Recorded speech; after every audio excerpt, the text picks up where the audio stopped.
Okay, I'm going to ask one more question, and then I want you all to get ready for your questions. We have lots of students here who have been studying this all semester. Plus, I gave them an assignment for those for whom we had English, had other languages. I've asked them to actually do some research in their countries on what the press in their countries has been saying about the Myanmar election. So I'm hoping that some of you have done that research already, and if you have any thoughts on that and what that might sort of bring to the table, I think that would be really cool. So as you prep for that, hysterically and with panic, I wanted to ask one other question, which is, after Cyclone Nargis in 2008, the SPDC, which was the then essentially military government, the government arm of the military, pushed through a constitutional referendum just weeks after that horrible crisis. Now, some use this to simply point out how tone-deaf the military was at this time, and certainly given that right after the earthquake this time, they said, now we're going to start to call for it, or around the same time. They certainly didn't say, given the earthquake, we're going to slow down the elections. But another way to look at this tragic earthquake is potentially as a possible opportunity. After all, there are those who argued that Nargis somehow laid the groundwork for the period of democratization that followed. That is not substantiated, but there are those who made that argument. Could anything like that happen in the wake of the earthquake? We know it was a horrible tragedy, and we send our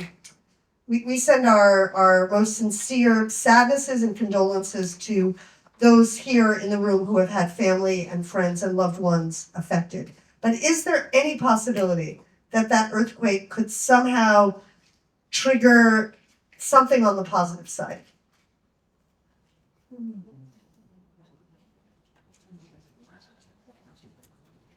Oh. Sorry. The only thing I guess, Susan, one of the different, it's interesting, right? Because you're right. So many, particularly amongst business people, young business people, who I became acquainted with, over the last 10 years or so, so many of them, they were not political actors or anything like that, but Nargis was the thing that brought them in. So much of so-called civil society in Myanmar really had its roots in Nargis, and you would hear individual testimony from all sorts of people saying that that's the thing that they did, and it was relatively uncontroversial, going down into the Delta, helping people, but it brought people together. Organisational capacities and abilities, etc., were cultivated, connections, etc., and it did seem to lead to something. But it's interesting, isn't it? If we look at what's happened now, and Nargis was also a story where many Burmese diaspora came back to help out as well, and money poured in and all that. No one would think about it now, right? You would not dare. Well, for a start, the conscription law, right? So many of, there's all these threats to some of the rescue workers, young, able, etc., and liable for conscription. And there's no narrative at all about groups spontaneously coming together. There is, in a sense, in that desperate struggle to get people out of the rubble and all that, but in any sort of organisational form, which was probably important, for that implications of Nargis, just doesn't seem to be there. The other thing is that it's interesting that the military called for that assistance. I'm quite cynical on that, in the sense I mentioned this desperation for foreign exchange. Well, one way you get foreign exchange is to get the foreigners start pouring money in, and then to insist that it only go to areas under the control of the military, use military controlled banks and all the rest of it, right? So they can siphon off all sorts of stuff.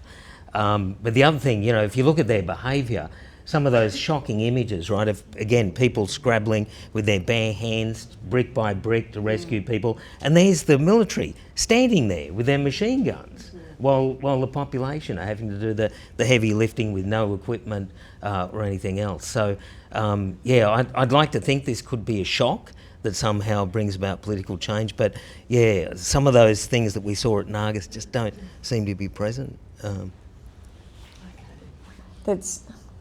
I would like to see it as an opportunity as well. And the way I think about it, if there was any opportunity, it was political and it was more from outside. And I haven't seen that materialise in a way that I've been thinking about it and putting more pressure on, and that's with the NUG, the CRPH, the NUCC, the ethnic nationalities, but their supporters in other countries to say, hey, you know, take stock here, what can we do? I mean, it was more a political opportunity, if there was any opportunity, because it is, as Sean described, you know, inside. And because I thought of Aceh, you know, when it was happening, I thought Aceh, it was horrific and, you know, cruel, but it created an opportunity, a political opportunity. And I think, if anything, it's carving out the political opportunity, the bigger one. Chris? I don't know what I add. The military sees every natural disaster as an opportunity to be exploited. And its response to the earthquake has been along the same lines as its response to everyone in the past, you know, including Cyclone Nargis. And so it's exploiting the opportunities, and we can see that by control of humanitarian assistance, and by its diplomatic initiatives like Min Aung Hlaing going to the BIMSTEC meeting a couple of days after the earthquake, and now having his meeting with Anwar Ibrahim. So they're exploiting the opportunities. The failure, I think, of the humanitarian assistance has made people even more hostile towards the military. I